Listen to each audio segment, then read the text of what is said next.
কুমিল্লার নাঙ্গলকোটে ভয়াবহ অগ্নিকাণ্ড। আসসালামু আলাইকুম, আপনারা দেখছেন টি নিউজ। কুমিল্লার নাঙ্গলকোটে ঘটে গেছে এক ভয়াবহ অগ্নিকাণ্ড। মুহূর্তের মধ্যে আগুনের ভয়াবহতা এতটাই বেড়ে যায় যে দুটি বসতঘর পুড়ে প্রায় ছাই হয়ে যায়। ঘটনাটি ঘটেছে কুমিল্লা জেলার নাঙ্গলকোট থানার বানিয়াচং গ্রাম ডিপজল মার্কেট এলাকায়। স্থানীয়দের বর্ণনা অনুযায়ী আগুন দ্রুত ছড়িয়ে পড়ায় পরিস্থিতি নিয়ন্ত্রণের বাইরে চলে যায়। আগুনের তীব্রতাপ এতটাই বেশি ছিল যে আশেপাশের মানুষ চাইলেও আগুনের খুব কাছে গিয়ে উদ্ধার কাজ চালাতে পারছিলেন না। সবচেয়ে হৃদয়বিদারক বিষয় হলো ঘটনার সময় সেখানে থাকা একজন নারী আগুনে পুড়ে গুরুতরভাবে ক্ষতিগ্রস্ত হন। আগুনের ভয়াবহতার কারণে স্থানীয়দের পক্ষে তাকে দ্রুত উদ্ধার করাও সম্ভব হয়নি।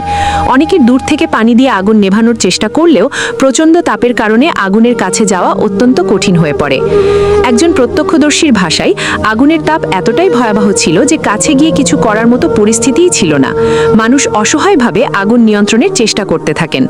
এদিকে স্থানীয়দের মধ্যে এখন একটি প্রশ্নই ঘুরছে, নাঙ্গলকোট বাজারে যদি কাছাকাছি ফায়ার সার্ভিস স্টেশন থাকতো তাহলে কি আগুন এতটা ভয়াবহ আকার ধারণ করত?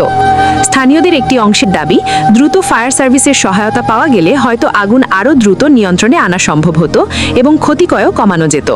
তবে আগুনের সূত্রপাত কিভাবে হয়েছে, ঠিক কত সময়ের মধ্যে আগুন দুটি বসতঘরে ছড়িয়ে পড়ে এবং মোট ক্ষয়ক্ষতির পরিমাণ কত, এসব বিষয়ে এখনও বিস্তারিতভাবে নিশ্চিত হওয়া প্রয়োজন। এই ঘটনার পর এলাকায় আতঙ্ক ছড়িয়ে পড়েছে। পাশাপাশি ভবিষ্যতে এমন দুর্ঘটনা এড়াতে দ্রুত অগ্নি নির্বাপন ব্যবস্থা এবং কাছাকাছি ফায়ার সার্ভিস সুবিধা নিশ্চিত করার দাবি জানিয়েছেন স্থানীয়রা। সবচেয়ে গুরুত্বপূর্ণ বিষয় হলো অগ্নিকাণ্ডের মতো ঘটনায় কয়েক মিনিটের ব্যবধানও অনেক বড় পার্থক্য তৈরি করতে পারে। তাই জরুরি মুহূর্তে দ্রুত ফায়ার সার্ভিসের সহায়তা পাওয়া এবং স্থানীয়ভাবে অগ্নি নিরাপত্তা ব্যবস্থা থাকা অত্যন্ত গুরুত্বপূর্ণ। কুমিল্লার নাঙ্গলকোটের বানিয়াচং গ্রাম ডিপজল মার্কেট এলাকায় ঘটে যাওয়া এই ভয়াবহ অগ্নিকাণ্ডের ঘটনায় ক্ষতিগ্রস্ত পরিবারের প্রতি রইল আমাদের সমবেদনা। ঘটনার নতুন কোনো তথ্য পাওয়া গেলে আমরা আপনাদের জানাবো। আপনারা যদি এই এলাকার হয়ে থাকেন তাহলে ঘটনাটি সম্পর্কে আপনাদের জানা তথ্য কমেন্টে জানাতে পারেন। দেশ বিদেশের গুরুত্বপূর্ণ খবর সবার আগে পেতে টি নিউজের সঙ্গে থাকুন। ভিডিওটি ভালো লাগলে লাইক দিন, শেয়ার করুন এবং টি নিউজ সাবস্ক্রাইব করতে ভুলবেন না। আল্লাহ সবাইকে এমন দুর্ঘটনা থেকে হেফাজত করুন।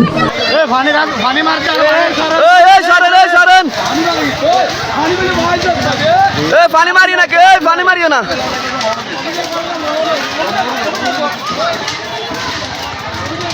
এ কে পানি মারি, সরো সরো, দূরে যাও ফায়ার সার্ভিস আইয়ের ফায়ার সার্ভিস আইয়ের। আমরা সরেন, সরেন, ফায়ার সার্ভিসের জায়গা দিতে হইব তো। গাড়িটি সামনে গেলে তো রাস্তা ক্লিয়ার রাখেন।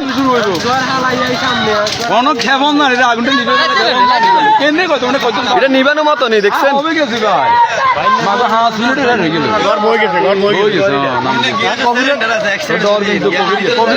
কবিরে করলে সমস্যা ভাই, আর কেউ ফোন দিচ্ছেন নাকি?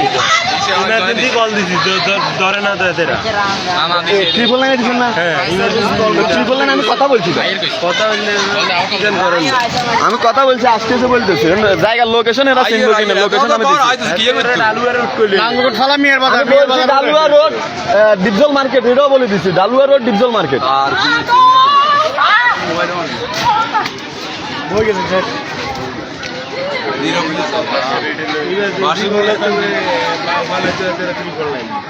আরে মেয়া, ফায়ার সার্ভিস নাঙ্গলকোটে একটা ইমার্জেন্সি দরকার। নাঙ্গলকোটে লাশ মাথা তৈলে আগুন লাগলে লাকসামকে আইডা কুলাইব নি? হ্যাঁ, নোয়াখালী ফায়ার সার্ভিস ট্রেন আইব।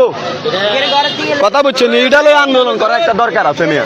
আমগো নাঙ্গলকোট বাসীটা লই আন্দোলন দরকার আছে মেয়া। আমগো নাঙ্গলকোট এত বড় একটা উপজেলা, এত বড় একটা থানা, এখানে ফায়ার সার্ভিস নেই। লাকসামতে ফায়ার সার্ভিস আইয়ে